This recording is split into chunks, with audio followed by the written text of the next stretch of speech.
திருச்சிற்றம்பலம். தென்னாடுடைய சிவனே போற்றி, எந்நாட்டவர்க்கும் இறைவா போற்றி. ஏகம்பத்துரையந்தாய் போற்றி, பாகம் பெண்ணுருவானாய் போற்றி. அண்ணாமலையும் அண்ணா போற்றி, கண்ணாறு முதற்கடலே போற்றி. காவாய் கனகத்திரளே போற்றி, கைலை மலையானே போற்றி போற்றி. வேதம் போதி வெண்ணூல் பூண்டு வெள்ளை ஏறு தேதி ஊதம் சூழ பொலிய வருவார். ஊதம் சூழ பொலிய வருவார் புலியின் உரி தோலார். நாகாயனவும் நக்காயனவும் நம்பா என நின்று பாதம் தொழுவார் பாவம் தீர்ப்பார் பழன நகராரே.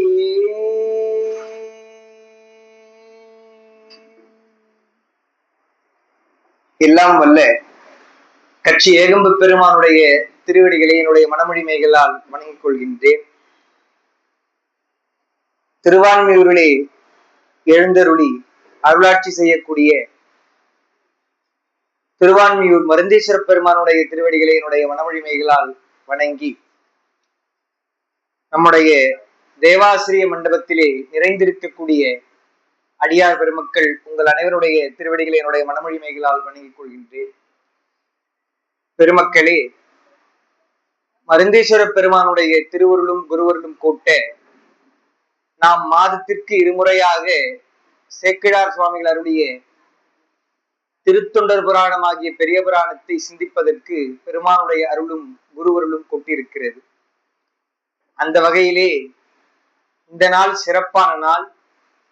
பெருமானுடைய விழா நடக்கக்கூடிய பங்குனி உத்தர பெருவிழா நடக்கக்கூடிய விழா நாட்களிலே ஒரு நாளாக இந்த வகுப்பு அமைந்திருக்கிறது.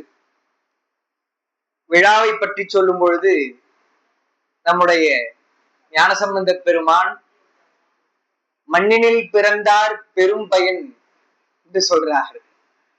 மண்ணினில் பிறந்தார் பெரும் பயன் மதிசூடு மன்னலார் அடியார்தமை அமுது செய்வித்தல் கண்ணினால் அவர் நல்விழா பொலிவு கண்டார்கள்.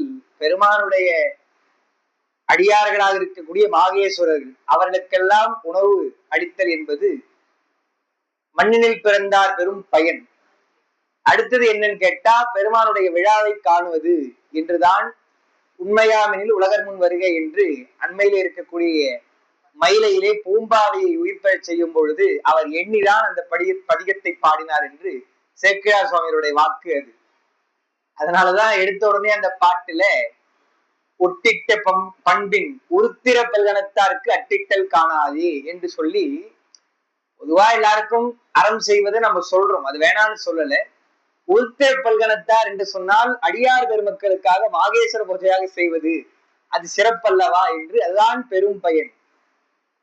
பெரும் பயன் இந்த பிறவியிலே நாம் பெறக்கூடிய பயன் ரெண்டும் சொல்லலாம் என்றால் அவ்வளவு சிறப்பானது பெருமானுடைய விழா என்று அந்த விழா நாளிலே நாம் திருத்தொண்டர் புராணத்தை சிந்திக்கின்றோம். திருமலை என்று சொல்லக்கூடிய சென்றடையாது திருவுடையான் என்று பெருமானின் ஞானசம்பந்தர் சொல்வது போல திருமலையினுடைய சிறப்பு என்று கைலையினுடைய சிறப்பை சேக்கிழார் பெருமான் அருளி செய்கின்றார். அதுல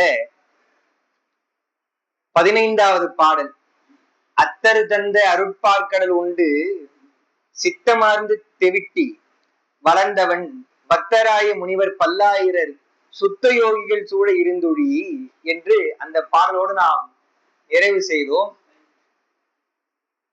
அதாவது ஒரு திரைப்படம் எப்படி சுவாரஸ்யமாக இடைவெளி விடுவார்களோ அதுபோல உபமன்யு முனிவருடைய சிறப்பை சொல்லி பல்லாயிர யோகிகள் சுத்த யோகிகள் நிறைந்திருக்கிறார்கள் என்று இருந்துழி என்ன ஆகிறது என்று நாம் அந்த வகுப்பிலே நிறைவு செய்து இப்பொழுது தொடங்குகிறோம்.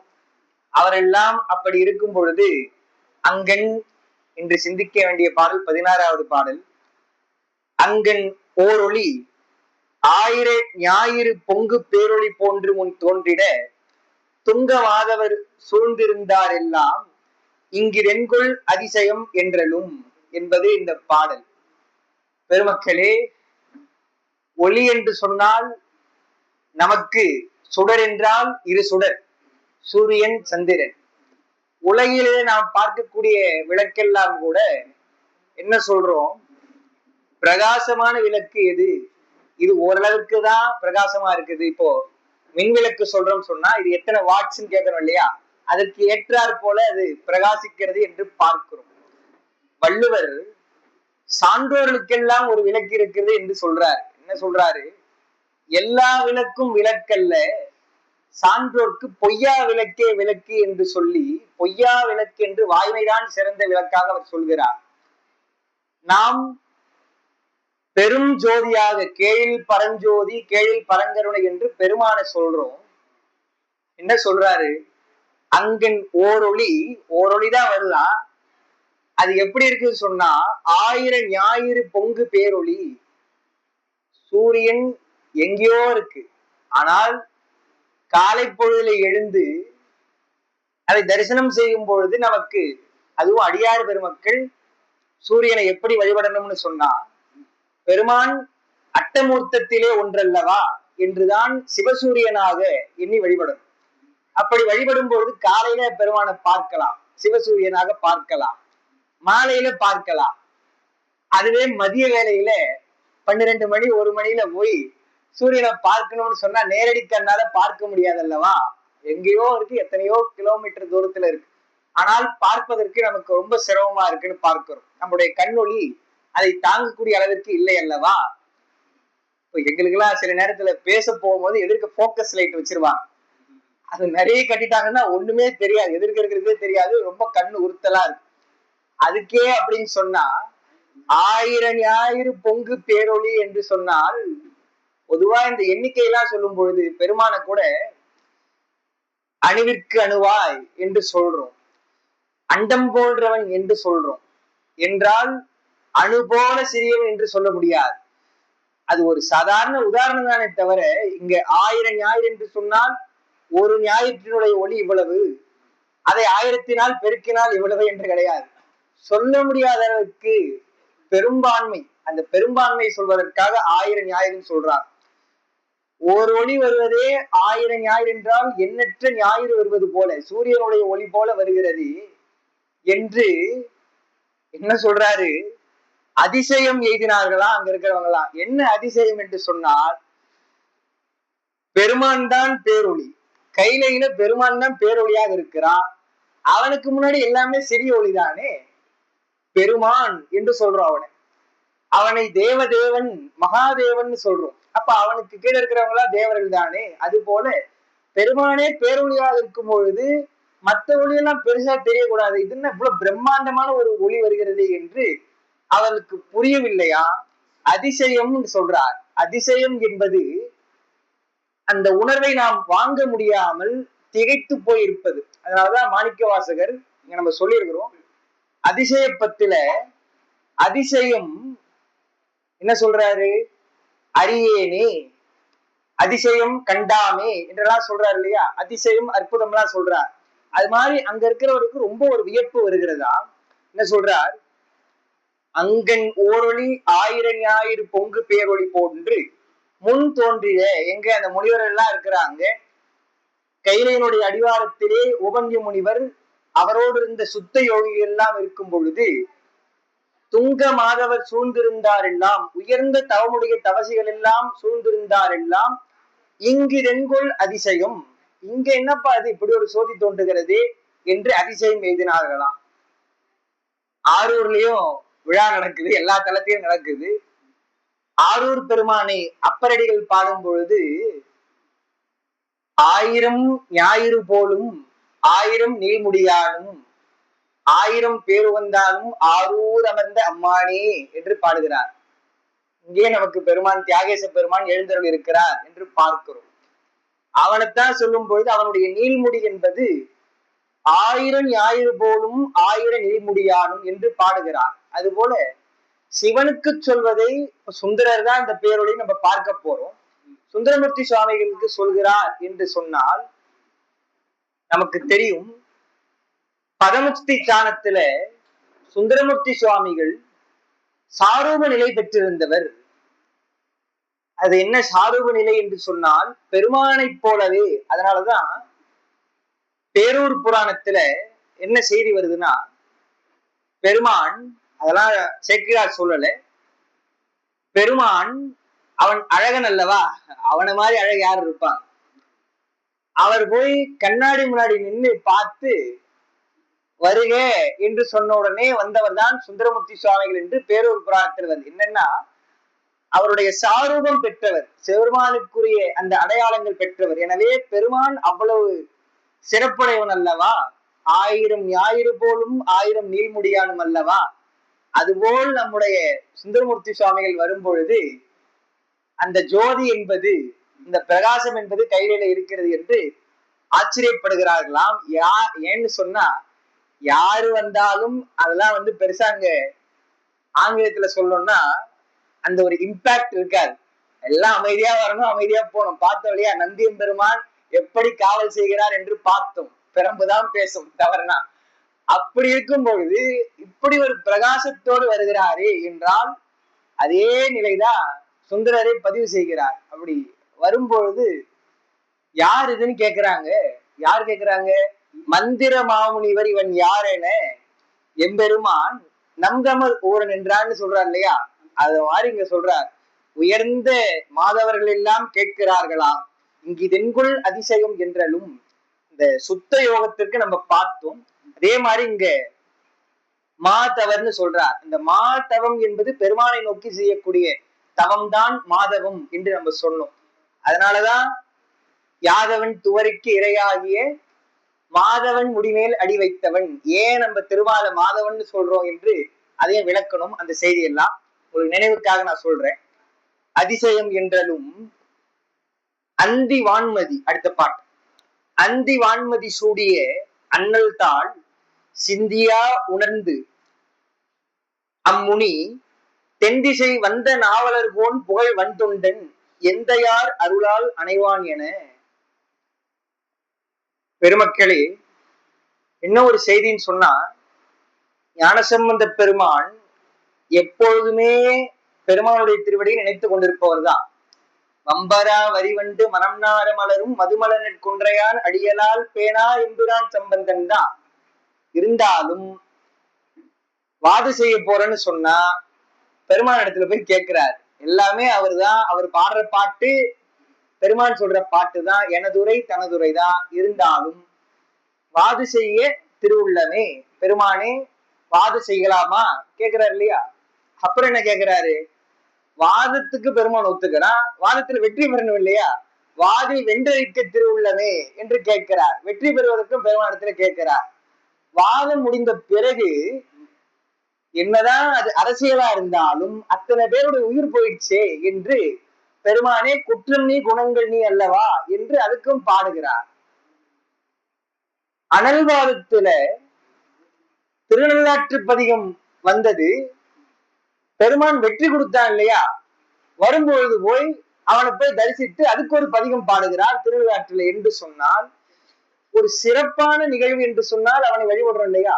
நாம தினமும் கோயிலுக்கு வரவங்களா இருந்தாலும் காலையில வந்து தினமும் தரிசனம் பண்ணிட்டு போயிடுறோம்.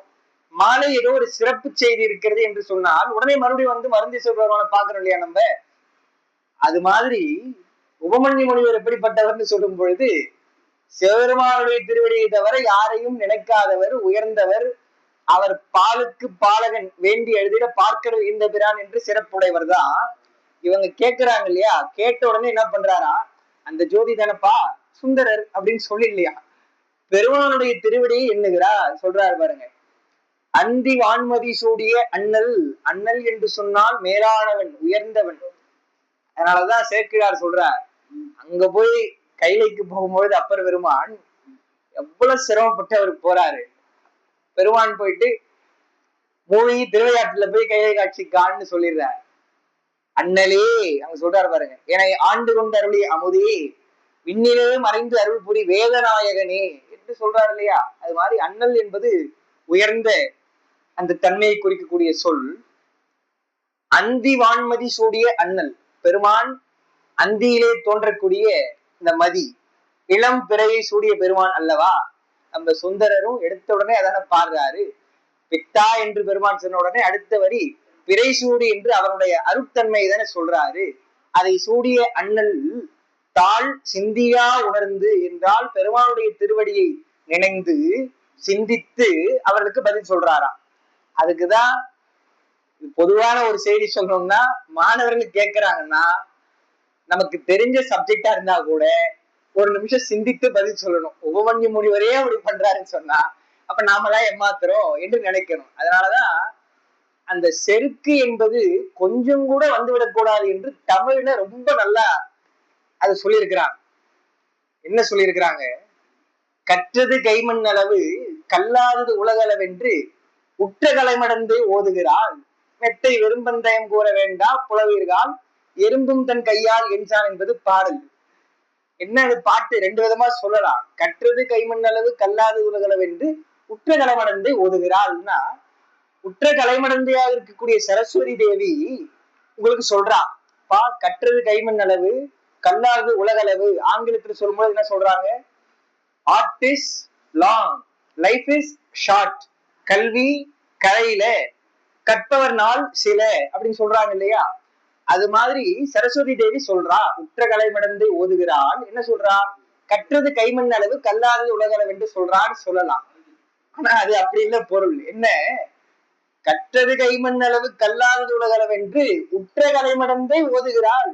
அந்த மாதிரி படிச்சுட்டு இருக்காங்களாம். நாம படிச்சது கொஞ்சம் தானே என்று சரஸ்வதி தேவியே படித்து கொண்டிருக்கிறாள்னு சொன்னா அப்ப நாமெல்லாம் கல்வியை விடலாமா? படித்து முடித்து விட்டோம்னு சொல்லக்கூடாது. படித்தே இருக்கிறோமே தவிர எங்க முடிக்கிறது என்று உலகியலுக்கே சொல்றோம்னு சொன்னா அருளியலை சார்ந்தவர்கள். அதனாலதான் மயிலையில சொல்றாரு இல்லையா, எவ்வளவு அற்புதங்களை சுவாமி செய்துட்டார். ஒன்னும் ஞானப்பால் குடிச்சிட்டு உடனே பூம்பாவை உயிர்ப்பறை செய்யல. எவ்வளவோ அற்புதங்களை பெருமான் செய்துட்டார். நானும் ஐயாவும் ஒரு நாள் பேசிட்டு இருந்தோம் மயிலைக்கு போகும்பொழுது அந்த செய்தி. பூம்பாவையை உயிர்ப்பறை செய்ய வேண்டும் என்றால் பெருமானுடைய அருள் வேண்டும் அல்லவா. அவருக்கு அருள் கொடுக்க மாட்டாரா பெருமான்? இல்ல கேட்டா அது நடக்காதா? ஞான சம்பந்தம் நினைச்சா நடக்கும் இல்லையா. ஆனால் அவருடைய விருப்பம் என்ன இருக்கிறது என்று அவருடைய திருமேனி முழுக்க திருநீரை பூசிக்கொண்டு போய் கபாலீஸ்வர பெருமான் இடத்துல நிற்கிறாரா. அப்ப பெருமான் அவருக்கு பதில் சொல்லியிருப்பார் இல்லையா. அந்த உணர்ச்சி அவருக்கு உடல்ல எப்படி வருதுன்னா, நமக்கு கூட அது ஒரு மெய் சிலிப்பு வருது இல்லையா. அப்போ மயிர்கூச்சரியம் அல்லவா அது நடக்குதுன்னு சொல்லிட்டு திருநீரு பூசிக்கொண்டிருக்கக்கூடிய அந்த திருமேனியிலே மயிர்கூச்செறிகிறது என்று சேர்க்கிறார், பதிவு செய்கிறார். இப்ப போய் பெருமானை எண்ணி நினைந்து அவர் வழிபடுகிறார். அதனாலதான் நம்ம என்ன சொல்றோம், சில பேர் கேட்கிறாங்க இல்லையா, சார் எதுக்கு சிரமப்பட்டு 1 மணி நேரம் நீங்க அங்க இருந்து டிராவல் பண்ணி போய் மருந்தீஸ்வரர் பார்த்தாதான் தரிசனமா? கல்லூரியிலே உட்கார்ந்துட்டோ இல்ல வீட்டிலேயே உட்கார்ந்துட்டோ நீங்க அவனை நினைக்க கூடாதா என்று கேட்டால், நமக்கெல்லாம் குருவாக இருப்பவர்கள் இவர்கள் தான் 4 பேர். அவர்களையே அப்படி போய் வழிபட்டிருக்காங்கன்னா நாமெல்லாம் ஏமாத்துறோம், நேரில் தானே போய் வழிபடணும் என்றுதான் நாம் பதில் சொல்ல வேண்டும். நமக்கு வழிகாட்டி 4வர். திருநெறிய நெறியாகிய, அது அன்பு நெறியாக இருக்கட்டும் அறிவு நெறியாக இருக்கட்டும், அன்பு நெறிக்கு பக்தி மார்க்கத்திற்கு ஞானசம்பந்த பெருமான் முதலிய 4வர், அவர்கள் சமய குரவர்கள். அதுவே அறிவு நெறியாகிய ஞான மார்க்கம் என்று சொன்னால் மெய்கண்டார் முதலிய 4வர் என்று சந்தானாச்சாரியார்கள் சமயாச்சாரியார்கள் என்று இவர்கள் தான் நமக்கு குருமார்கள். அவருடைய நெறியை தவறாக சொல்லி நீங்க இப்படி செய்யலாம்னு சொன்னா அதை நம்ம ஏற்றுக்கவே கூடாது ஒருபோதும் என்று பார்க்கணும். அவருடைய நெறியைத்தான் நாம் பின்பற்ற வேண்டும் என்பது மிக முக்கியமான செய்தி. எனவே பெருமானுடைய திருவடியை நினைந்து பதில் சொல்கிறார். சிந்தியா உணர்ந்து அம்முனி தென்திசை வந்த நாவலர் கோன் புகழ் மண் தொண்டன். தென்திசையிலிருந்து வரக்கூடிய நாவலர் கோன் அவர் அவதரித்த தலம் என்பது நமக்கு தெரியும். நம்ம பாடுறோம் இல்லையா, 4வர் துதி பாடும் பொழுது சில பேரால அந்த தலத்திற்கே பெருமை அல்லவா. வாழி திருநாவலூர் வன்தொண்டர் பதம் போற்றி.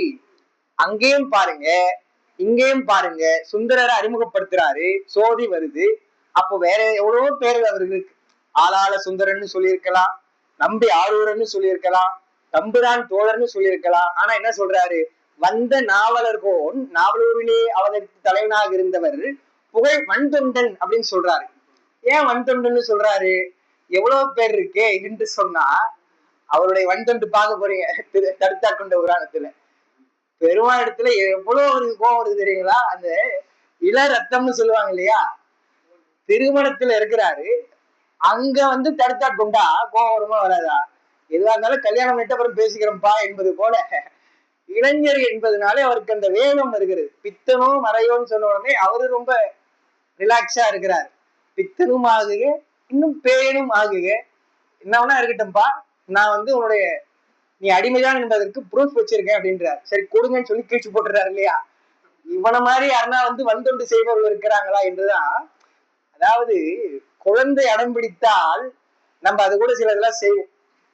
எதை சொன்னா அது அடம் பிடிக்குமோ, இல்ல வெறுப்பாகுமோ, கோபப்படுமோ, அதை நம்ம பண்ணுவோம் வேணும்ட்டு. அது கொஞ்சம் சினுங்குச்சுன்னா, கோபப்பட்டதுன்னா நம்ம அதை பார்த்து ரசிக்கிறோம் இல்லையா? அது மாதிரி பெருமாள் என்ன பண்றான், அவர் வம்பு பண்றான் இல்லையா? அவரும் அதுக்கேற்ற மாதிரி நடந்துக்கிறார். அதனாலதான் என்ன சொல்றாரு, அது உன்னுடைய வேகமோ அல்லது திமிரோ அல்லப்பா, குழந்தை மாதிரி நான் உங்ககிட்ட விளையாடணும் இல்லையா என்றுதான் அதை அங்கீகரிப்பதாக பெருமான் மற்றினி வன்மை பேசி வன்தொண்டென்னும் நாமம் பெற்றனை பா, என்னிடத்துல வன்மை பேசி வன்தொண்டென்ற நாமம் உனக்கு வந்தது என்று பெருமானே சொன்னா இல்லையா? அப்பதான் சொல்றார், நமக்கு அன்பின் பெருகிய சிறப்பின் மிக்க அர்ச்சனை பாட்டே ஆகும், அதலால் மண்மேல் நம்மை சொற்றமிழ் பாடுக. சிறந்த அர்ச்சனை என்பது பாட்டுதான் எனக்கு. அதாவது சொல்லுவாங்க, பூமாலையை காட்டிலும் பாமாலை சிறந்தது, ஏனென்றால் அது வாடும் இது வாடாதுன்னு சொல்லுவாங்க. நல்லா சொல்லியிருக்காங்களே, சரி நம்ம பூமாலையே வாங்க வேண்டாம நினைச்சுக்க கூடாது. பூமாலையும் வாங்கணும், அதை விட பாமாலை உயர்ந்தது அல்லவா? உன்னுடைய உயர்வு சொல்லும் பொழுது இன்னொன்னு கூடவே கூடாதுன்னு நம்ம எடுத்துக்க கூடாது. பெருமானுக்கு மலர்கள் கொண்டும் அர்ச்சிக்க வேண்டும் என்று பார்க்கிறோம். எனவே பாமாலை சிறப்பல்லவா என்றுதான் பெருமான் அர்ச்சனை பாட்டே ஆகும். அதுவும் சொற்றமிழால் பாடுக. அவர் யாருன்னு சொன்னா தூமரை பாடும் வாயார், அவர் மறை பாடுவாயார். இவர் என்ன பண்றாரு, இவர் சொற்றமிழ பாடுன்னு சொல்றாரு என்று சேக்கிழார் ரொம்ப அழகா சொல்றாரு இல்லையா? அந்த வன்தொண்டன் என்பதை எடுத்துக்கிறார். அதனாலதான் நால்வர் துதியில வாழி திருநாவலூர் வன்தொண்டர் என்று அந்த பெயரை சிறப்பா எடுத்து சொல்லியிருக்கிறாங்க என்று பார்க்கிறோம். வந்த நாவலர்கோன் புகழ் வன்தொண்டன். வன்தொண்டு செய்தவர்கள் பல பேர் இருக்கிறார். நம்ம சண்டீஸ்வரே வச்சுக்கோங்க, என்ன பண்ணாரு, தந்தையுடைய தாள்களை கண்டித்தார் இல்லையா? அது என்ன சொல்றாரு நம்ம மாணிக்கவாசக பெருமான், தீதில்லை மாணி சிவகருமம் சிதைத்தானே சாதியும் வேதியன் தாளிதனை தாளிரண்டும் சேதிப்ப ஈசன் திருவருளால் தேவர் தொழ பாதகமே சோறு பற்றினவா தோல் நோக்கும். அது பாதகம்தான், இருந்தாலும் சிவாபராதம் செய்தவரை தண்டித்தல் என்பது குற்றம் அல்ல. அப்படிதான் இருந்திருக்கிறாங்க. யாரு? நம்ம எரிவத்த நாயனார் இருந்திருக்கிறாரு, எவ்வளவோ நாயன்மார்கள் வன்தொண்டு செய்திருக்கிறாங்க. அவர்கள் எல்லாம் குறைவு என்று அல்ல.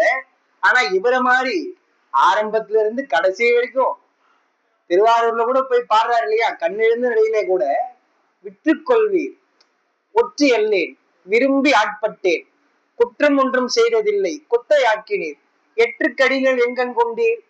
அந்த பேச்சு வந்து அதனாலதான் அவர் தோழர்னு சொல்றாங்க. அப்படியே பெருமானத்துல நம்ம பேசுற மாதிரி பேசுவார். எற்றுக்கடிகள் எங்கன் கொண்டீர். இப்ப எதுக்கு நீங்க கண் எடுத்துக்கிட்டீங்க? நீரே பழிப்பட்டு என்ன சொல்லுவாங்க? அடியாருக்கு ஒரு துன்பம் கொடுத்தா என்ன சொல்லுவாங்க? சிவனடியாரு 3 வேளை மருந்தேஸ்வர பெருமானை போய் கும்பிடுவாரு, எவ்வளவு கஷ்டப்படுறாரு பாத்தியா, இந்த சிவபெருமானுக்கு கண்ணே இல்லையா அப்படின்னு தான் சொல்லுவாங்களே தவிர எனக்கு என்ன வந்தது? நீரே பழிப்பட்டு மற்ற கண்ணன் தாராவிந்தால் வாழ்ந்து போகிறே வச்சுக்குப்பா சொல்றாரு இல்லையா? எனவே அவர் வன்தொண்டர் என்றுதான் புகழ் வன்தொண்டர் என்று சொல்லி எவ்வளவோ பேர் வன்தொண்டு செய்திருக்கலாம். ஆனால் வன்தொண்டர் என்ற உடனே நமக்கு சுந்தரருடைய ஞாபகம் தானே வருது. எனவே அவர் புகழ் வன்தொண்டன் என்று சொல்லி எந்தையார் அருளால் அணைவான், பெருமானுடைய அருளால் அவர் வருகிறார் என்று சொன்னால் நமக்கு தெரியும். அஞ்சைக்களத்திலே அருமையான பதிகம், தலைக்கு தலைமாலை அணிந்தது என்னே என்று அந்த பதிகத்துல ஒரு குறிப்பு சொல்றார்.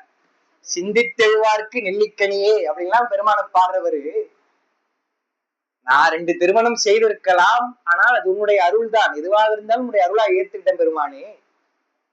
அந்த இடத்துல அவர் என்ன சொல்றார்? வெறுத்தேன் மனை வாழ்க்கையை, விட்டு ஒழிந்தேன் விலங்கும் குலை காதுடை வேதியனே என்று சொல்றார். பெருமானே, எனக்கு பிடிக்கல, உன்னுடைய திருவடி அடைய வேண்டும் என்று எண்ணுகிறேன் என்ற உடனே பெருமான் என்ன பண்றான்? சரி, ஒரு அழைச்சிக்கணும் என்றுதான் அவனுடைய அருளால் யானையை அனுப்பி பெருமான் அவர் ஏற்றுக்கிறார் இல்லையா? எனவே சொல்றார், அவர் ஏதோ அவரா வராருன்னு நினைச்சுக்காதீங்க. இன்னொன்னு, நாமளா நினைச்சா அவனிடத்துல வர முடியாது. நாம நினைச்சா போக முடியும்? பெருமான் நினைத்தால்தான் வர முடியும் என்பதற்காகத்தான் எந்த யார் அருளால் அணைவான், பெருமானுடைய அருளால். எந்தை என்பதை நான் சொல்லியிருக்கிறேன். எந்தை என்றால் எனக்கு தந்தை, எனக்கு தந்தை போல இருக்கக்கூடிய பெருமானுடைய அருளால் அணைவான். யார் என்றால் நம்முடைய சுந்தரர் அல்லவா என்று சொல்றாங்க. முனிவர் எல்லாம் கேட்பதற்கு பதிலாக அவர் சொல்கிறார் என்று பார்க்கிறோம். அடுத்து அவருடைய செயல் என்பது எப்படி இருக்கிறது என்று சொல்கிறார் நம்முடைய சேக்கிழார் பெருமான். அடுத்த பாட்டு 18வது பாடல். கைகள் கூப்பித் தொழுது எழுந்து அத்திசை மெய்யில் ஆனந்தவாரி விரவிட செய்ய நீழ்சடை மாமுனி செல்வுழி ஐயம் நீங்க வினவுவோர் அந்தனர். தலையார கும்பிட்டு கூத்துமாடி சங்கரா செய்ய போற்றி போற்றி என்றும் என்று சொல்றாரு இல்லையா? மாணிக்கவாசகர் என்ன சொல்றாரு? சென்னியில் அஞ்சலி கூப்பினர் ஒருபால் கரம் குவிவார் உள்மகிடும் கோன் சிரம் குவிவார் ஓங்குவிக்கும் சீரோன் அல்லவா பெருமான் என்றுதான் சொல்லுவார். அது என்ன ஒரு நயம் சொல்லுவாங்கன்னா, கரம் குவிதல் என்று சொன்னால் யான் எனது என்ற அந்த ஒரு தற்போதும் லேசா இருக்குதான். நான் பெருமானை வழிபடுறேன் என்றுதான் கரம் குவித்து வழிபடுறோம். சிரம் குவிதல் என்று சொன்னால் தலைக்கு மேல போயிடுச்சுன்னு சொன்னா நான் வழிபடுறேன்ற எண்ணமே இல்லாம பெருமானேன்னு சரண்னு நம்ம போயிடுறோம் இல்லையா? அதுதான் சொல்லுவாங்க, முற்றுமாக பெருமானை அடைக்கலமாக அடைதல் என்று அந்த நிலைக்கு சொல்லுவாங்க. அதுதான் சென்னியில் அஞ்சலி கூப்பினர் ஒருபால் திருப்பெருந்துறை உரை சிவபெருமானேன்னு சொல்றார். அது மாதிரி சுந்தரமூர்த்தி சுவாமிகள் வந்த உடனே அந்த ஒளியை பார்த்து கைகள் கூப்பி தொழுது எழுந்து, எழுந்து நின்று கைகள் கூப்பி வழிபடல. உட்கார்ந்து இருந்தவர் கைகள் கூப்பி தொழுது வணங்கி கொண்டே பிறகு எழுந்து கொள்கிறார். சாதாரண முனிவர் இல்லைங்க, நான் மறுபடியும் சொல்றேன், உபமன்யு முனிவர். அதைத்தான் என்ன பண்ணாரு நம்ம சிவபிரகாசர் நால்வர் நான்மணி மாலையில சொல்லும் பொழுது, பெருமான் கல்வி உடையவர் ஒருவர் வேண்டும் என்று ரொம்ப காலம் காத்திருந்தாராம் தோழனாக. செல்வம் உடையவர் ஒருவர் தோழனாக வேண்டும் என்று குபேரனை தோழனாக வைத்துக் கொண்டார். ஆனால் உயர்ந்த கல்வி உடையானும் ஒருவன் வேண்டும் என இருந்து கொஞ்சம் காத்திருக்கிறாரா. காத்திருந்து சுந்தரரை தோழராக கொண்டார் என்று அவர் எப்படிப்பட்டவர் தெரியுமா? துறந்த முனிவர் தொழும் பறவை துணைவா. யார் அவரை வழிபடுவாங்கன்னு சொன்னா அவர் யாருன்னா பறவை துணைவா. பறவையாரை திருமணம் செய்தவர் அப்படின்னா சங்கிலியார் திருமணம் செய்தவர்னு 2 திருமணம் செய்தவர் நீங்க சொல்லலாம். சில பேர் சொல்றாங்க இல்லையா, அவர் என்ன யோக நெறிக்கு சொல்றீங்க, ஆனா அவர் 2 திருமணம் செய்தவராச்சுன்னு கேட்கிறாங்க. இந்த கேள்வியெல்லாம் நீங்க கேட்க கூடாதுப்பா என்றுதான் சிவபிரகாசர் அடிச்சுட்டார் ஒரே அடியா நால்வர் நான்மணி மாலையில. துறந்த முனிவர் தொழும் பறவை துணைவா என்றால், துறந்த முனிவர் என்று சொன்னால் சாதாரண முனிவர்களாக எல்லாவற்றையும் துறந்தவர்கள் தான் முனிவர்கள். ஆனால் உபமன்யு முனிவர் போன்ற சிறந்தவர்கள் வழிபடுகிறார்கள். என்ன அர்த்தம்? பெருமானை தவிர யாரையும் வழிபடாத அவர்களே வழிபடுறாங்கன்னு சொன்னா சுந்தரரை நம்மளோர் எல்லாம் ஏதாவது கேள்வி கேட்கலாமா என்றால் அது பெரிய அறியாமை அல்லவா என்றுதான் துறந்த முனிவர்களும் பறவை துணைவா என்று சொல்றார் சிவபிரகாசர். அந்த குறிப்புல கைகள் கூப்பி தொழுது எழுந்து அத்திசை மெய்யில் ஆனந்த வாரி விரவிட, அத்திசையிலே கைகள் கூப்பி தொழுது எழுகிறார். எழுந்து அவருடைய நிலை எப்படி இருக்குதா?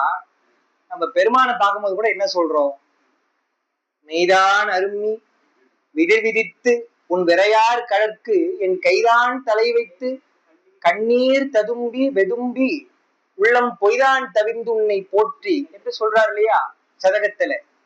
அது மாதிரி அன்பினுடைய வெளிப்பாடு என்பது கண்ணீர். அதுக்கு தடுக்கவே முடியாது. வள்ளுவர் அதை சொல்றார். அன்பிற்கும் உண்டோ அடைக்கும் தாழ். அன்பை நீங்க தடுத்து வைக்க முடியுமா? எங்க வேணா இருக்கலாம், தூரம், அதெல்லாம் பிரச்சனை கிடையாது. அன்பினுடைய நிலையை யாராலும் தடுக்க முடியாது என்றுதான் அன்பிற்கும் உண்டோ அடைக்கும் தாழ் கேட்கிறார். ஆர்வலர் புங்கநீர் பூசல் தரும், அது எப்படி வெளிப்படும் என்று சொன்னால் அவருடைய கண்ணீர் மூலமாக வெளிப்படும் என்றால், அன்பினால் ஆனந்த கண்ணீராகவோ அல்லது கண்ணீர் என்பது வெளிப்படும் என்றுதான் காதலாகி கசிந்து சொல்றார் ஞானசம்பந்த பெருமான். அவ்வளவு அன்போடு வழிபடுபவர்கள் காதலாகி, காதல் இருந்தா என்ன வரும்? மனம் கசியும். மனம் கசிந்தா என்ன ஆகும்? கண்ணீர் வரும். கண்ணீர் மல்கி அப்படி ஓதுவார்தமை நன்னெறிக்கு வைப்பது. ஏதோ அவங்க சொல்லிட்டாங்க, கடமைக்கு அதையும் சொல்லுவோம், நாளைக்கு வேற யாருன்னா வேற ஒரு மந்திரத்தை சொன்னா அதையும் சொல்லுவோம், இது இல்லைன்னா அது காப்பாத்தும் என்று இருந்தா அதுக்கெல்லாம் பெருமான் நன்னெறிக்கு வைக்க மாட்டான். பக்குவம் வேணும்னு சொல்லிட்டு மறுபடியும் போப்பான்னு பிறகு வச்சிருவான். அன்பினால் பெருமான் நமக்கு உறுதுணையாக இருப்பான் என்று ஓதினால் நன்னெறிக்கு வைப்பது சாதாரண மந்திரம் அல்ல, அது வேதம் நான்கினும் மெய்ப்பொருளாவது. அது எது என்றால் பெருமானுடைய நாமமாகவும் இருக்கக்கூடிய நமச்சிவாய் என்றுதான் நாதன் நாமம் நமச்சிவாயவே என்று சொல்றாரு இல்லையா? அதான் உலகிலே நீங்க பார்த்தீங்கன்னு சொன்னா, சில பேரிடத்துல நாம் அன்பு கொண்டிருந்த பொழுது அந்த பெயரை சொன்னாலே நமக்கு கண் கலங்கிடும். தாயாக இருக்கலாம், தந்தையாக இருக்கலாம், அல்லது மனைவியாக இருக்கலாம். பேரன்போடு இருக்கும் பொழுது ஏதோ ஒரு சிறிய இடைவெளியிலே அவளை நாம் பார்க்கிறோம்னு சொன்னாலே உடனே கண் கலங்கிடும். அப்போ பெருமான் நமக்கு எவ்வளவு செய்திருக்கிறான். தனு கரண புவன போகம் என்று தந்து நாம் காணுவதற்காக அவன் காணுகிறான். காணும் உபகாரம், காட்டும் உபகாரம்னு சொல்றோம். எவ்வளவோ பேர் இருக்கும் பொழுது நமக்கு அருள் செய்து இதையெல்லாம் கேட்க செய்கிறான், சொல்ல செய்கிறான். சைவ சமயத்திலே நம்மை ஈடுபட செய்திருக்கிறான். எத்தனை உயிர் இருக்கு, நாம கேட்டா கூட ஏதோ ஒன்று தரான் இல்லையா பெருமான். அவனுக்கு நம்ம என்ன நன்றி சொல்ல முடியும்? ஒண்ணும் சொல்ல முடியாது. என்ன கொடுத்தீங்க அவனுக்கு? எல்லாம் அவன் கொடுத்ததுதான். அப்ப அவனை நினைக்கும் பொழுது அன்பு அதிகமானால் கண்ணீர் வரும் அல்லவா? அதே அன்பு சுந்தர இடத்துல வருதான். அவர் மெய்யில் ஆனந்த வாரி விரவிட, உடம்பு முழுக்க ஆனந்தத்தினாலே வாரின கடல், கடல் போல தண்ணீர் வருதான் முனிவர். மெய்யில் ஆனந்த வாரி விரவிட செய்ய நீள் சடை மாமுனி செல்வொழி, செய்ய நீள் சடை முனிவர் சொல்றாங்க. அவர் போகும் பொழுது உங்களுக்கு எல்லாம் ஒண்ணுமே புரியல, சுத்தி இருந்தவர்களுக்கு எல்லாம் என்னடா இது கைலாயத்துல ஒரு பேரொளி வருது, அதுவே நமக்கு புரியல.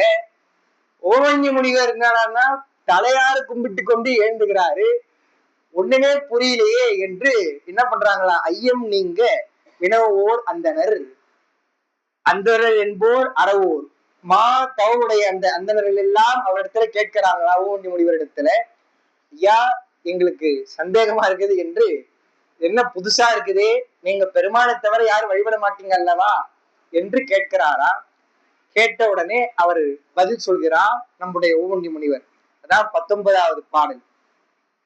சம்புவின் அடித்தாமரை போதலால் எம்பிரான் இறைஞ்சாய் இஃது என் என தம்பிரானை தன் உள்ளம் தழியவன் நம்பி ஆரூரன் நாம் தொழும் தன்மையான் என்று பதில் சொல்கிறார் ஓவஞ்சி முனிவர். சம்புன்னு சொல்றார் பாருங்க. சம்பு என்றால் மகாதேவனாகி நம்முடைய பெருமான். சம்பு என்ற சொல்லுக்கு என்ன பொருள்னா சுகத்தை செய்பவன் என்று பொருள் சம்பு என்பதற்கு. அப்போ வேற யாரும் சுகத்தை செய்யலையா? குழந்தைகளுக்கு பெற்றோருடன் தான் சுகத்தை செய்கிறார்கள். அறியாமை உள்ள மாணவர்களுக்கு ஆசிரியர் ஞானத்தை தந்து சுகத்தை செய்கிறார். நமக்கு வேண்டிய பொருளை ஏதாவது சாப்பிட்டோம்னா நமக்கு சுகமா இருக்குது என்று சொன்னால் அதெல்லாம் சுகம் அல்ல, அதெல்லாம் தற்காலிகமான சுகம். நிலையான சுகம், இன்பத்தை யார் செய்கிறார் என்று. அதனாலதான் அவன் என்ன சொல்றோம்? சங்கரன் சொல்றோம். நலத்தை உண்டாக்குபவன் என்று பொருள், நலத்தை செய்யக்கூடியவன் என்று பொருள். எனவே சிவன் என்ற சொல்லுக்கு மங்கள உடையவன் பொருள் என்பது போல சம்பு என்றால் சுகத்தை செய்பவன் என்றால் வீடு பெயர் அளித்து ஆன்மாவிற்கு ஆனந்தத்தை அளிப்பவன். அதனாலதான் சித்தாந்தத்துல பெருமானுடைய திருவடியை உயிர் அடைந்த பிறகு ஒரு கேள்வி கேட்பான். ஒருவேளை எல்லா உயிர்களும் பெருமானுடைய திருவடி அடைஞ்சிருச்சுன்னு வச்சுக்கோங்க, அதுவே முதல்ல எங்க பெருமானுடைய கருணையினால உயிரெல்லாம் அவன் அழைத்துக் கொள்கிறான். அந்த பரசாயுட்சம்னு சொல்லுவான். பரமுக்தி என்பது அவ்வளவு எளிதானது கிடையாது. நம்ம பார்க்க போறோம். அடியார்களுடைய நிலையை சொல்லும் பொழுது சேக்கிழார் எல்லாருக்கும் ஒரே மாதிரி சொல்லல, அவர்கள் போனது அவருடைய பயனை வித்தியாசமாக சொல்கிறார் என்றால் நாம் உறுதியாக சொல்ல முடியாது. காஞ்சிபுரத்துல ஒரு கருத்தரங்கம், அங்க ஒரு பெரியவர் பேசும் பொழுது சொன்னார், 63 நாயன்மார்களும் பெருமானுடைய திருவடி அடைந்தார்கள் என்றால் பரமுக்தி நிலை அடைந்தார்கள் என்று நாம் சொல்லலாம் என்று சொல்லிட்டு பேசினார். அதெல்லாம் சொல்ல முடியாது என்று உடனே நம்ம குருநாதர் என்ன பண்ணாரு, பாலேரவாணியா சொன்னாங்க, இப்படி எல்லாம் சொல்லக்கூடாது. சேக்கிழார் அவரவருடைய நிலைக்கு ஏற்ற மாதிரி சிலதெல்லாம் பெருமான் உணர்த்து சொல்கிறார் என்றால் சேக்கிழாருக்கு மேல் நாம் சிந்தித்து சொல்லக்கூடாது என்று அவங்க உடனே பதில் சொன்னார். எல்லா இடத்துலயும் அவர் மேடையிலே சொல்ல மாட்டார், சரி அப்படின்ட்டு விட்டுருவார். ஆனா ஏன்னு சொன்னா எல்லாரும் பரமுக்தி எழுதினார்கள் என்று சொல்ல முடியாது. அதுக்கு என்ன கேள்வி கேட்பாங்க, எல்லா உயிர்களும் பரமுக்தி அடைந்து விட்டால் அப்ப பெருமானுடைய தேவை என்பது இல்லை இல்லையா? பெருமான் என்ன பண்றான், 5 தொழில் செய்கிறான், எல்லாம் நம்ம சொல்றோம், தனகரண உணவங்களை தர்றான்னு.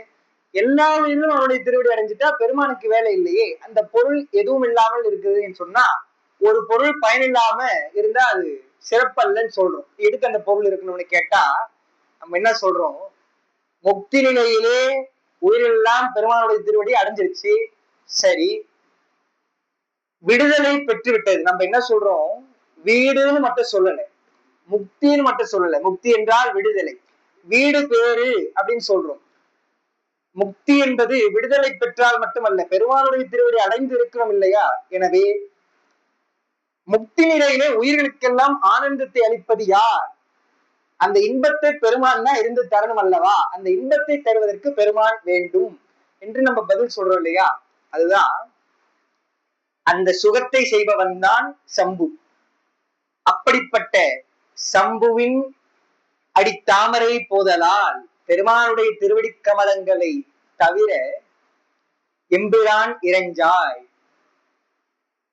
பெருமானே, சிவபெருமானுடைய திருவடியை தவிர வேறு யாரையும் நீங்கள் வணங்க மாட்டீங்க. இறைஞ்சுதல் என்றால் வணங்குதல், வணங்க மாட்டீங்களே. இஃது என் என, இது என்ன உங்களுக்கு ஒரு வியப்பு வரும் இல்லையா? இது என் என்ன வியப்பா இருக்குதே என்று கேட்கிறாங்களா? எப்பவுமே நாம தவறா புரிஞ்சுக்க கூடாது. அத சொல்லுவாங்க, ஐயம் என்பது குற்றம் கிடையாது, சந்தேகம் யாருக்கு வேணா வரலாம். அதை தீர்த்து கொள்ளாமல் இருப்பதுதான் குற்றம், தவறு. அதை விட குற்றம் என்னன்னா திரிபுணர்வு, அதை தவறாக புரிந்து கொள்வது தவறு. என்னன்னா கேட்டுடணும், அவருடைய நிலை என்பது நமக்கு தெரியாது. அதுவே குருவிடத்துல கேட்காம அவர் இப்படி செஞ்சுட்டாரே என்று தவறாக எண்ணக்கூடாது. அதான் அவங்க கேட்கிறாங்களாம். அவரிடத்துல இருந்த மாணவர்கள் எல்லாம், கூட இருந்த சீடர்கள் எல்லாம் நல்ல சீடர்கள். எனவே அவரிடத்துல கேட்டுறாங்க, எம்பிரான் இறைஞ்சாய் இது என்னன்னு. தம்பிரானை தன் உள்ளம் தழியவன்.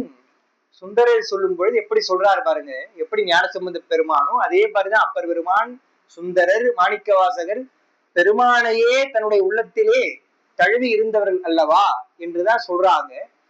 அதனாலதான் சுந்தரர் சொல்றாரு, பெருமானே எந்த அளவிற்கு நான் உன் கூட அணுக்கமா இருக்கேன்னு சொன்னா, ஒருவேளை நான் கூட உன்னை மறக்கலாம், ஆனால் என்னுடைய நான் உன்னை மறக்காது என்றுதான் நான் சொல்ல அந்த பழக்கத்தினாலே நான் நமச்சிவாய் என்று சொல்லும்.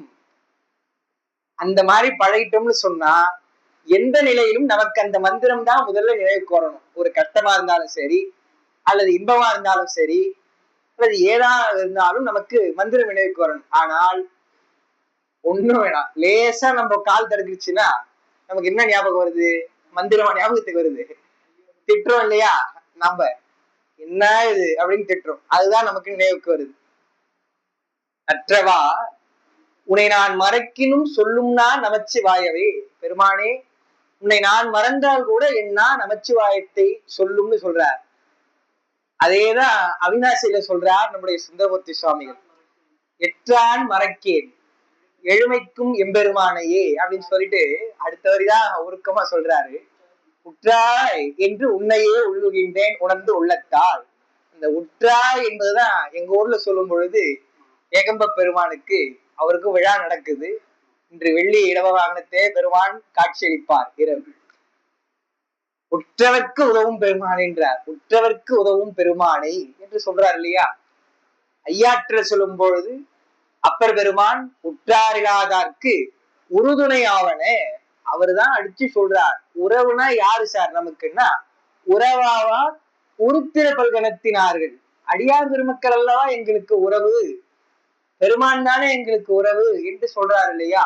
அதுதான் அவருடைய அந்த சிறப்பு என்று பார்க்கிறோம். சுந்தரருக்கு சொல்லும் பொழுது தம்பிரானை தன் உள்ளம் தழியவன் என்பது அவருடைய நிலையெல்லாம் வைத்து சொல்றார். என்னைக்கும் உன்னை மறக்க மாட்டேன், உற்றா என்று உன்னையே உழுகின்றேன் என்றெல்லாம் சொல்றாரு இல்லையா? ஆரூர்ல கூட அவ்வளவு கோபத்துல பாடுறவர் தான். இருந்தாலும் என்ன பண்றாரு, வாழ்ந்து போதீரேன்னு சொல்லக்கூடியவர் தான். எடுத்தவுடன் முதல்ல என்ன பண்றாரு, மீளா அடிமைன்னு சொல்லிடுறாரு இல்லையா? மீளா அடிமை உமக்கே ஆளாய் பிறரை வேண்டாதே சொல்லிடுறாரு இல்லையா?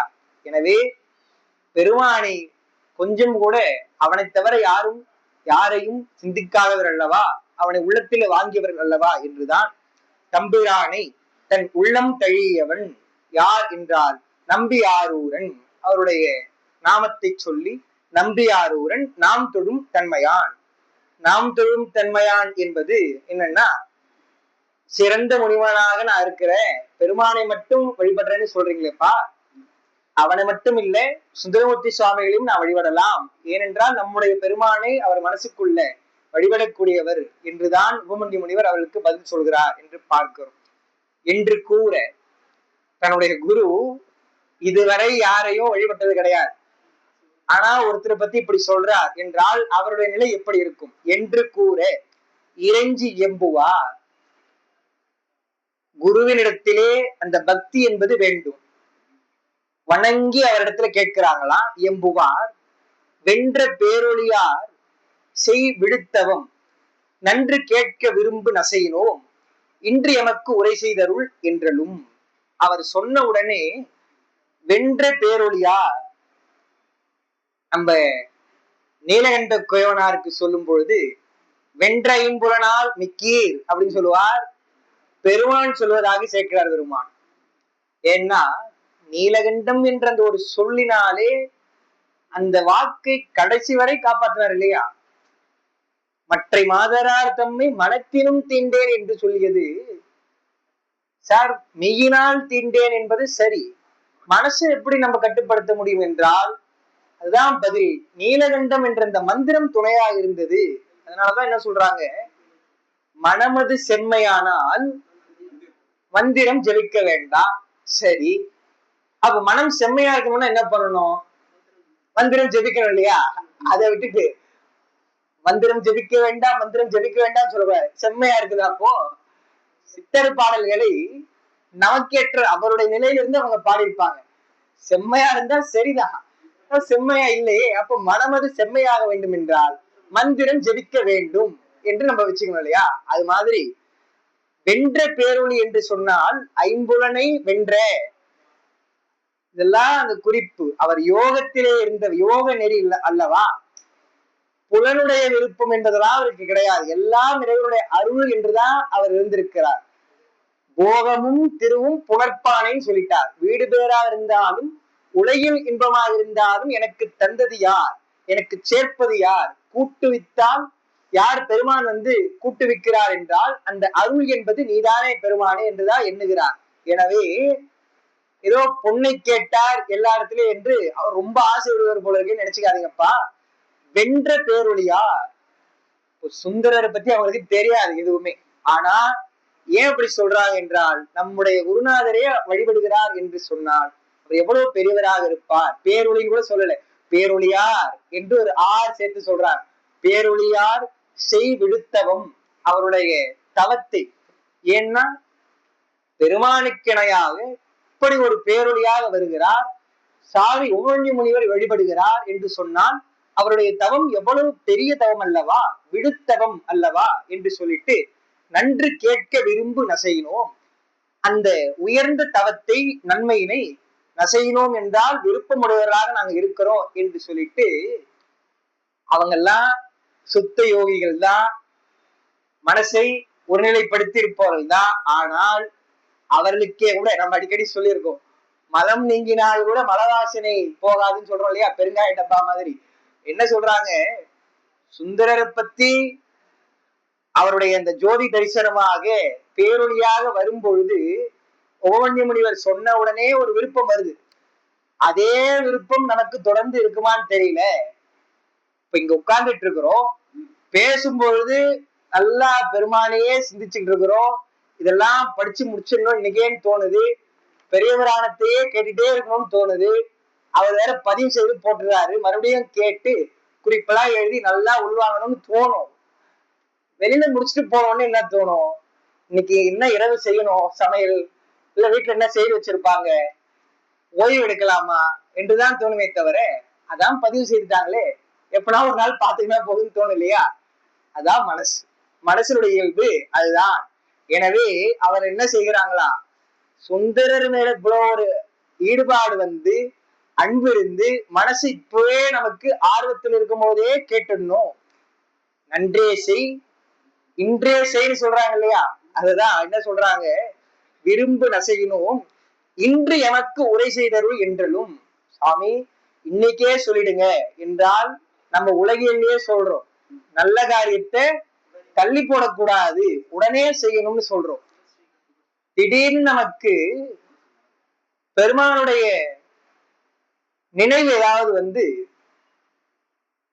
இப்போ மருந்தீஸ்வரரோ அல்லது கபாலீஸ்வரரோ தரிசிக்க வேண்டும் என்று ஏதோ ஒரு குறிப்பிட்ட தலம் நம்முடைய நினைவுல வருகிறதோ அல்லது கனவுல வருகிறதுன்னு சொன்னா பெருமானே சொல்கிறார் என்று உடனே போய் தரிசனம் பண்ணிடணும்.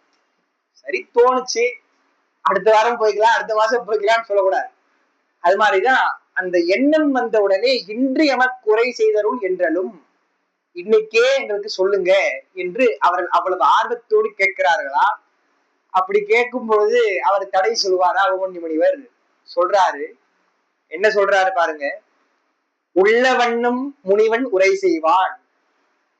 என்னன்னா இந்த புராணமே அப்படிதான், பெரிய புராணத்திற்கு கூடிய சிறப்பு, சேக்கிழார் பெருமான் சந்தேகமாக இருக்கக்கூடிய வரலாறுலாம் சொல்ல மாட்டார்.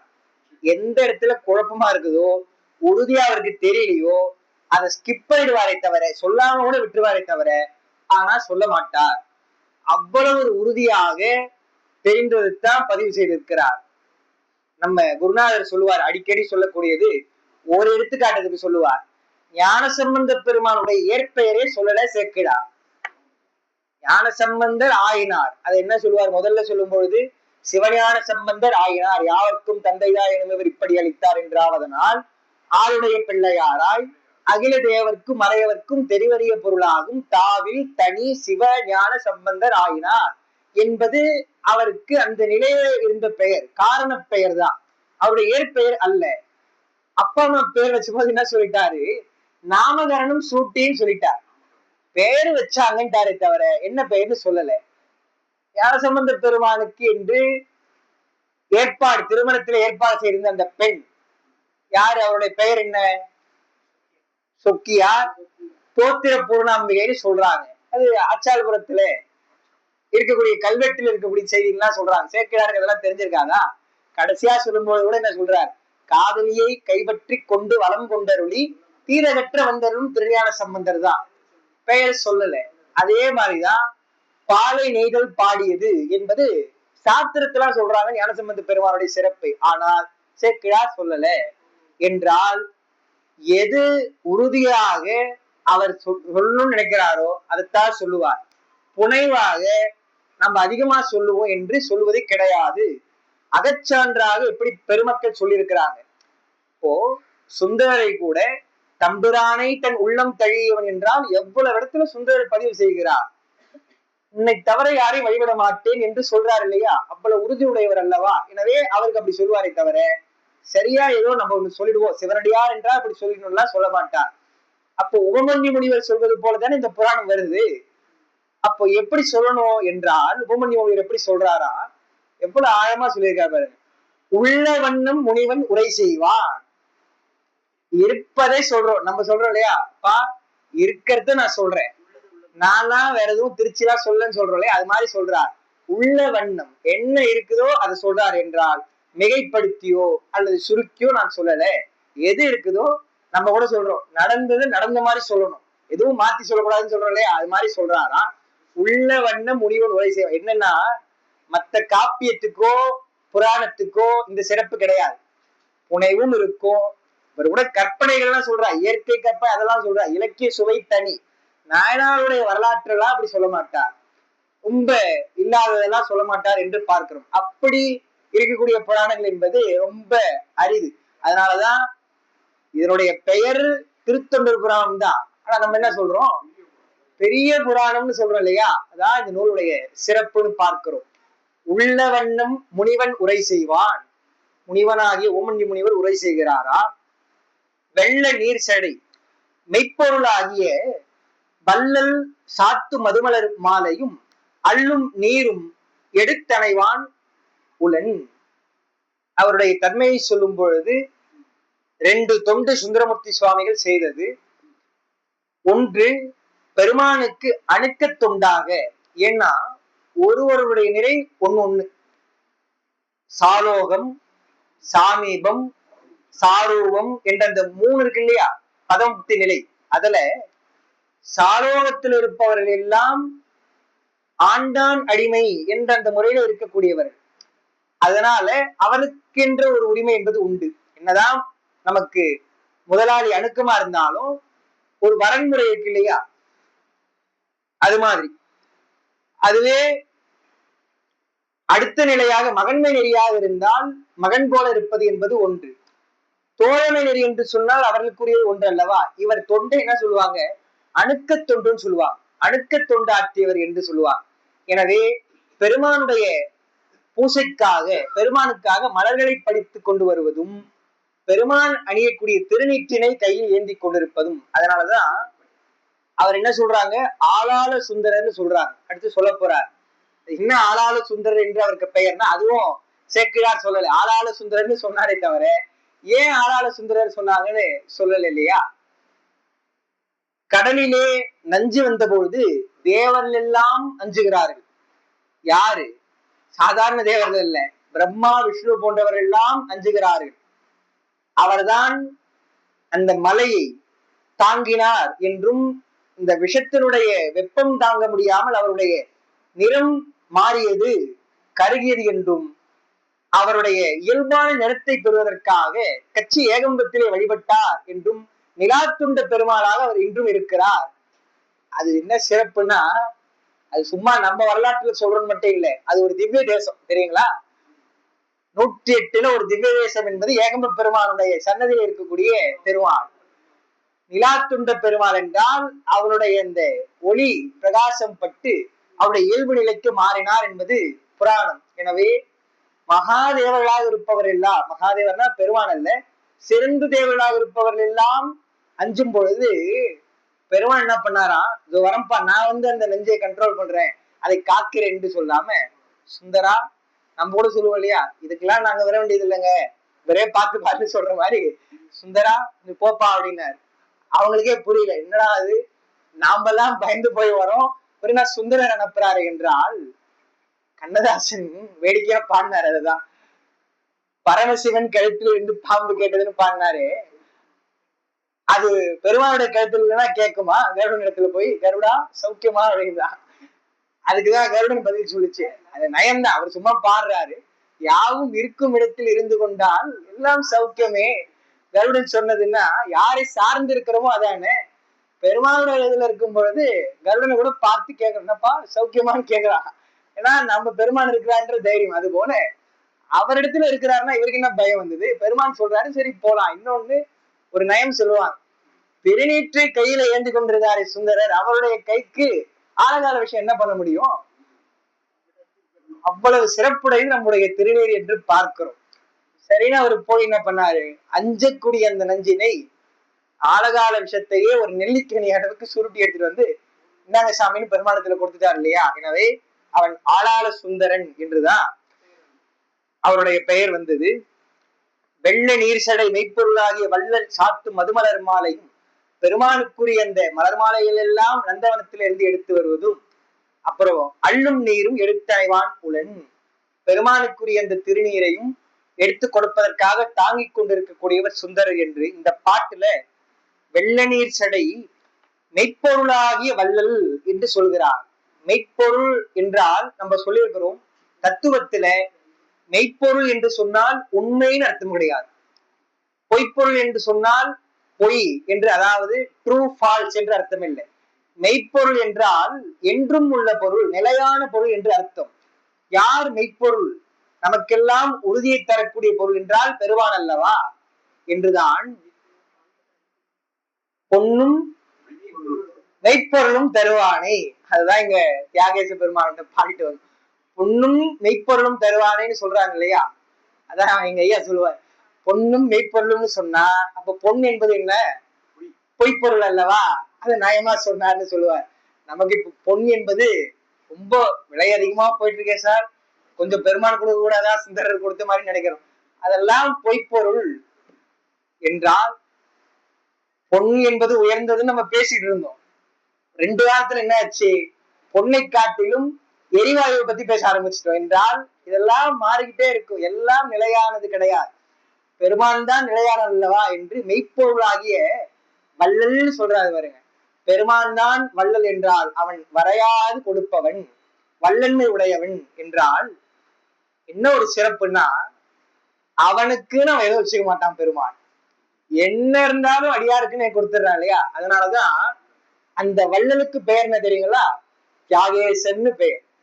ஏன்னா அந்த வள்ளல் எப்படிப்பட்டவரா, நாமும் வச்சுக்கலாம் அவங்களுக்கும் கொடுக்கலான்னு இல்லாம தனக்கு ஒண்ணுமே வேணாம்ப்பா என்று சொல்லிட்டு அடியாருக்குன்னா எல்லாத்தையும் கொடுத்துடலான்ட்டு நினைக்கிறார் இல்லையா. அந்த தியாகம் யாருக்கு வரும் என்றுதான் வள்ளலாகிய தியாகேச பெருமான் அந்த உரையில தியாகேச பெருமான சொல்றாங்க. அததான் தமிழ் விடுத்ததுல நாங்களா இலக்கியம் படிக்கிறதுனால சிலதான் அப்படியே வரும் சொல்லிடுறேன் நான். 1000 பொன் ஈயும் ஐயரை முன் வீதியிலே போயிருந்து தூது சில போக்கி நோயாய் இருந்தும் அப்படின்னு தமிழுடைய சிறப்பு சொல்லும் பொழுது, என்ன தமிழ் எடுத்தது இல்லையா, தமிழுடைய சிறப்பெல்லாம் சொல்லுவாங்க. அவர் யாருன்னா அடிக்கு 1000 பொன்னியும் ஐயர், 1000 பொன்னியும் ஐயரை மேலான பெருமானை போய் வீதியிலே போயிருந்து தூது சில போக்கி நோயாய். இந்த தமிழ் என்ன படிச்சா, சுந்தரோடைய தமிழ் அவ்வளவு பெரிய ஆள், 1000 கொடுக்கக்கூடிய 1000 பொன் கொடுக்கக்கூடியவரை வீதியில போய் தூது போன அனுப்பிச்சிருச்சா. ஏன் போனாரு, சுந்தருடைய தமிழுக்காக போனார் இல்லையா. அவ்வளவு சிறப்புடைய நீ தமிழே என்று தமிழை சொல்கிறார்கள்னு பார்க்கிறோம். எனவே அவன்தான் வள்ளல் என்று. ஏன் பெருமானை வள்ளல், இன்னொன்னு 2வது பாட்டிலேயே சொல்றாரு இல்லையா, வரதன்னு சொல்றார், வரதன் பொற்றால் தொழ ஊனடைந்த உடம்பின் பிறவில சொல்றாருன்னா, நம்முடைய வல்லன்மை என்பது பொருள் இருக்கும் வரைதான். இளையான்குடிமாரர் கூட கொடுத்தாருன்னு சொன்னா, பெருமான் வறுமைப்பதம் வர வேண்டும்னு நினைச்சான்னு சொன்னா, வறுமை வந்ததுன்னா அவரால் கொடுக்க முடியல, ரொம்ப சிரமப்பட்டு அவருக்கு பெருமானுக்கு உணவளிக்கிறார், அப்புறம் பெருமான் அழைச்சிட்டு போயிடுறான் என்றால் நமக்கு செல்வம் இருக்கிற வரைக்கும் தான் அது கொடுக்க முடியும். ஆனால் பெருமானிடத்துல அந்த செல்வம் என்பது குறையுமா, அவன் எப்பயுமே கொடுத்துக்கிட்டே இருப்பான்னு சொன்னா மற்றவங்களதான் நீங்க வள்ளல்னு சொல்லலாம், அவ்வளவுதான். பெயருக்குதான் வள்ளலை தவிர என்ன கொடுத்தாலும் குறையாமல் என்றும் கொடுக்கக்கூடிய வல்லன்மை உடைய வள்ளல் என்பது நம்முடைய பெருமான் தான் அல்லவா என்றுதான் வள்ளலாகிய மெய்ப்பொருளாகிய வள்ளல் என்று பெருமானை குறிப்பிடுகிறார்கள். என்று சொன்னால் 2 சொல் தான் எவ்வளவு ஆழமாக பெரியவர் எல்லாம் குறிப்பிட்டிருக்கிறார்கள். அதான் சுந்தரர் சொன்னார், தம்மையே புகழ்ந்து இச்சை பேசினும் சாரினும் தொண்டர் தருகிலா பொய்மையாளரை பாடாதே அப்படின்ட்டார்.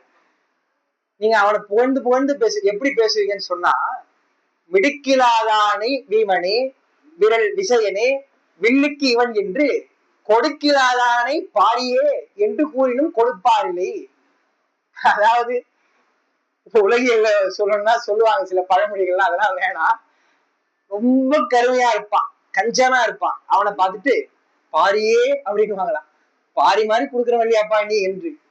நல்லா ஒல்லியா ஆளு, அவன் பையே தூக்க முடியாத அளவுக்கு அப்படி இருப்பான். அவனை பார்த்துட்டு பீமனே, பீமன் மாதிரி இருக்கிறியப்பா, விரல் விஜயனே, விஜயன் மாதிரி ஆற்றல் உடையவனே, வில்லுக்கு விஜயன் என்று சொல்வது போல நீதான் இருக்கிறிய அவனுக்கு அடுத்துன்னா சொன்னாலும் அவன்லாம் கொடுக்க மாட்டான்.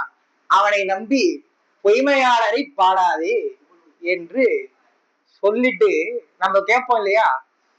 அந்த காலத்துல அதான் ஒரு சொல்லுவாங்க, பொய்யடிமை இல்லாத புலவர்க்கும் அடியன்னு சொன்னா, அந்த காலத்துல சங்க காலத்து புலவர்களாக இருந்த ஔவையாரோட வச்சுங்க, நல்ல சைவத்துல பற்றுடையவர்களாக எந்த ஔவையாரான இருக்கு, சங்க கால ஔவையாரா இருக்கட்டும், பிற்கால ஔவையாரா அவரெல்லாம் சைவத்தை சார்ந்திருந்தாலும் பெருமானுக்கு என்று அவர்கள் பாடியதாக தனித்துடிப்பாளர்கள் என்பது கிடையாது.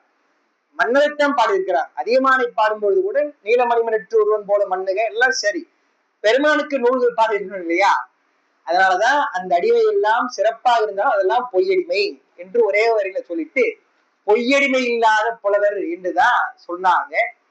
அதைத்தான் இவர் சொல்லிட்டு நம்ம உடனே கேட்போம், அவரெல்லாம் பாடினா செல்வம் தராங்களே, அவரை பாடக்கூடாதுன்னு மட்டும் சொன்னா போதுமா, இப்ப யார பாடணும் என்று கேட்டால் அவரெல்லாம் பாடாதீங்க, எந்தை புகழூர் பாடுமின் புலவீர்கள், புகழூரை பாடுங்கப்பா.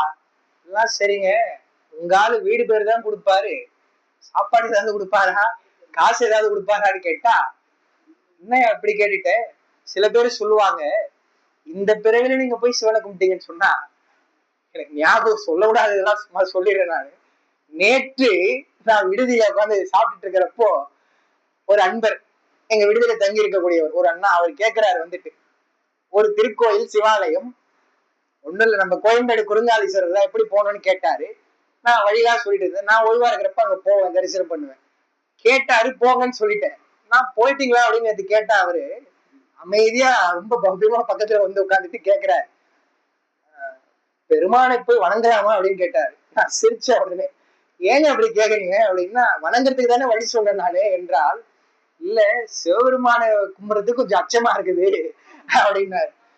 போய் கும்பிடியா, பெருமானை கும்பிடுவதற்கு என்ன அச்சம் என்றுதான் என்ன நம்ம ஒரு சொல்லிடுவோமோ அதெல்லாம் சுந்தரர் எண்ணி பாடுகிறார். அவங்க நிலை என்ன நமக்காக பாடுறாரு பாருங்க.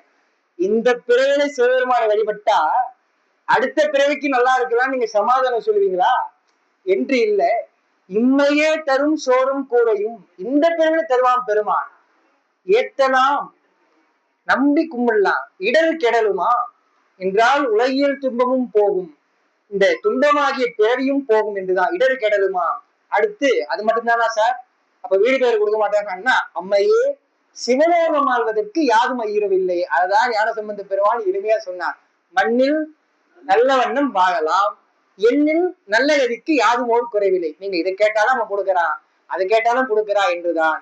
அப்படிப்பட்ட ஒரு வள்ளலை யாராவது காட்ட முடியுமா? எனவே மெய்ப்பொருளாகிய வள்ளல் சாத்து மதுமலர் மாலையும் அள்ளும் நீரும் எடுத்து அணைவான் உளன் என்று சுந்தரருடைய அந்த தன்மையை சொல்கிறார் என்று பார்க்கிறோம். அதுக்கப்புறம் சுந்தரரை பற்றி சொல்ல போறார். அவருடைய வரலாறும் சிறப்பும் தென்தேசருடைய சிறப்பதான் சொல்கிறார். அந்த பகுதியை பார்த்துட்டு தொடர்ந்து நாம் திருத்தொண்டர் புராணம் ஆகிய பெரிய புராணத்தை சிந்திப்போம் என்று சொல்லி, இப்படி சிந்திப்பதற்கு அரிய வாய்ப்பளித்த நம்முடைய வருந்தேஸ்வர பெருமானுடைய திருவடி கமலங்களை வனமொழிமைகளால் மீண்டும் வணங்கி இருந்து கேட்ட பெருமக்கள் உங்கள் அனைவரையும் வணங்கி நிறைவு செய்கிறேன். திருச்சிற்றம்பலம், திருச்சிற்றம்பலம், திருச்சிற்றம்பலம்.